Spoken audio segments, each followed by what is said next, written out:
إن الحمد لله نحمده ونستعينه ونستغفره ونعوذ بالله من شرور أنفسنا ومن سيئات أعمالنا من يهده الله فلا مضل له ومن يضلل فلا هادي له وأشهد أن لا إله إلا الله وحده لا شريك له وأشهد أن محمدا عبده ورسوله قال الله تعالى يا أيها الذين آمنوا اتقوا الله حق تقاته ولا تموتن إلا وأنتم مسلمون وقال عز من قال أيها الناس اتقوا ربكم الذي خلقكم من نفس واحدة وخلق منها زوجها وبث منهما رجالا كثيرا ونساء واتقوا الله الذي تساءلون به والأرحم إن الله كان عليكم رقيبا وقال عز وجل يا الذين آمنوا اتقوا الله وقولوا قولا سديدا يصلح لكم أعمالكم ويغفر لكم ذنوبكم ومن يطع الله ورسوله فقد فاز فوزا عظيما أما بعد فإن أصدق الحديث كتاب الله خير هدي محمد صلى الله عليه وسلم وشر الأمور محدثاتها فإن كل بدعة وبدعة ضلالة وضلالة في النار. Tentu yang pertama-tama ikhwah akhwat sekalian kita panjatkan puji dan syukur kehadirat Allah Subhanahu wa taala atas segala nikmatnya. Dan juga seperti yang saya sudah bacakan tadi, khutbah hajah di mana Nabi SAW tidak pernah memulai khutbah Jumat atau Id ataupun dalam acara apa saja kecuali beliau selalu memulai dengan khutbah hajah, mengingatkan 3 ayat berhubungan dengan wajibnya kita tunduk dan bertakwa hanya kepada Allah, dan juga mengingatkan kaum muslimin agar berpegang teguh pada Al-Quran dan Sunnah dalam masalah ibadah mereka serta menjauhi perbuatan bid'ah. Hari ini insyaAllah berhubungan dengan masalah akidah mukmin, masih berhubungan dengan masalah akidah. Kita membahas sebuah judul yang insya Allah semua kita membutuhkannya. Tentu semua ilmu dibutuhkan, tapi khusus untuk judul ini memang setiap harinya kita selalu membutuhkan dan memang kebutuhannya sangat besar, yaitu masalah rezeki. Banyak sekali orang tidak memahami tentang masalah apa itu rezeki, sehingga mereka terkurung di sebuah poin saja. Mereka menganggap rezeki itu hanya masalah materi atau duit saja. Dan ini pemahaman yang sangat fatal, sehingga mereka akhirnya tidak pernah mensyukuri rezeki-rezeki yang cukup banyak. Kalau definisi rezeki sendiri adalah segala sesuatu yang dibutuhkan oleh makhluk, segala sesuatu yang dibutuhkan oleh makhluk dalam menjalani kehidupan mereka di dunia, baik itu golongan jin, manusia, hewan, dan tumbuh-tumbuhan. Itu rezeki. Sekali lagi, segala sesuatu yang dibutuhkan oleh makhluk dalam menjalani kehidupan mereka di dunia, baik itu dari golongan jin, manusia, tumbuh-tumbuhan, dan hewan. Ini rezeki. Rezeki itu kata para ulama seperti ibarat sebuah pohon, yang pohon itu ada buahnya berjatuhan dan ada yang bergelantungan. Kalau rezeki yang berjatuhan itu yang sering kita temukan tanpa ada upaya pun, seperti misalnya udara yang dihirup, air hujan yang sekarang sedang turun misalnya, maka dia menimpa tumbuh-tumbuhan, tanah yang kering, lalu tumbuh. Kita nggak ada upaya di situ. Mungkin air yang tersedia, semua yang dipakai untuk minum misalnya atau mandi,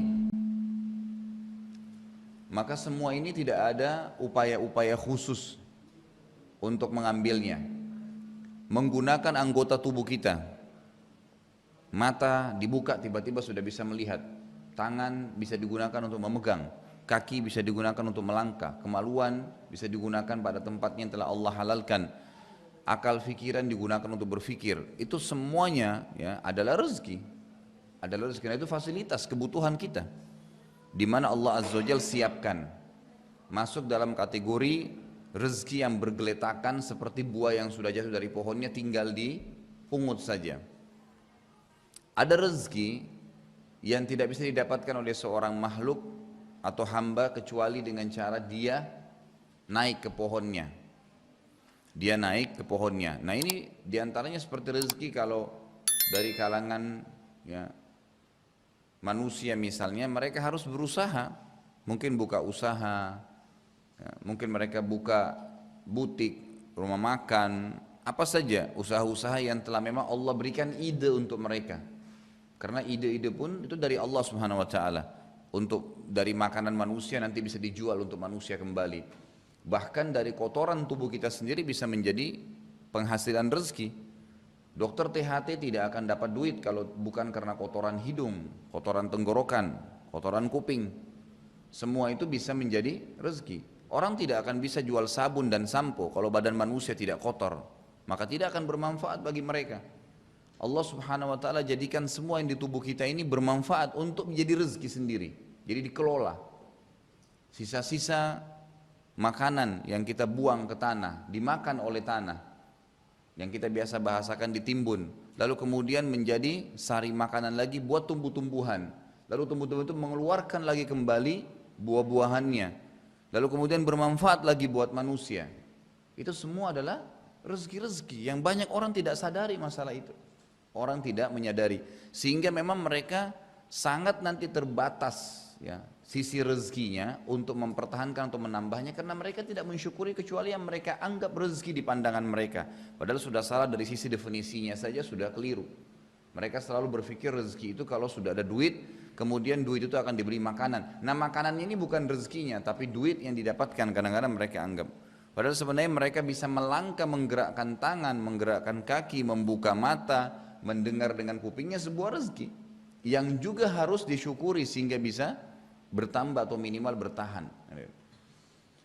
Rezeki-rezeki ini saya katakan tadi ada yang diupayakan. Hewan-hewan mungkin ada di antara hewan yang rezekinya datang seperti manusia umumnya, yang memang dia tidak cari. Ada hendak, ada memang yang dia harus berburu sehingga dia bisa dapat. Begitu keadaannya. Tumbuh-tumbuhan sama halnya. Makin besar akarnya, akar itu akan makin banyak mencari sari makanan di dalam tanah, gitu. Maka itu akan lebih banyak, maka pohonnya lebih besar dibandingkan dengan yang akarnya sedikit misalnya atau kecil.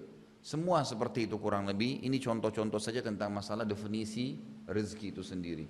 Jadi sangat keliru kalau ada orang menganggap rezeki hanya berkisar di masalah materi tertentu saja. Padahal semua yang dia gunakan, fasilitas yang dia butuhkan di bumi ini selama dia hidup di dunia, maka itu adalah rezeki dari Allah Subhanahu wa taala. Nah, sekarang pembeli rezeki dari definisi ini, semua fasilitas tadi yang merupakan menutupi kebutuhan seorang hamba, hanya Allah Azza wa Jalla yang memberikan, tidak ada yang lain. Jadi kalau kita lihat air yang hujan turun dari langit, kemudian basah semua tanah-tanah yang sudah kering, tumbuh-tumbuhan jadi tumbuh, kita bisa menggunakan fasilitas mata, tangan kita bisa gerakin, ada 5 jari, masing-masing punya kekuatan tersendiri. Saya pernah keluar dari supermarket, kemudian saya gunakan satu saja jari saya untuk ngangkat kresek, itu dengan 5-10 kilo bisa ngangkat.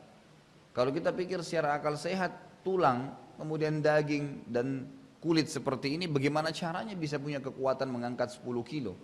Tapi dengan kuasa Allah SWT, kalau saya gunakan 2 jari, jauh lebih kuat. Kalau saya gunakan semua jari saya, maka luar biasa gitu.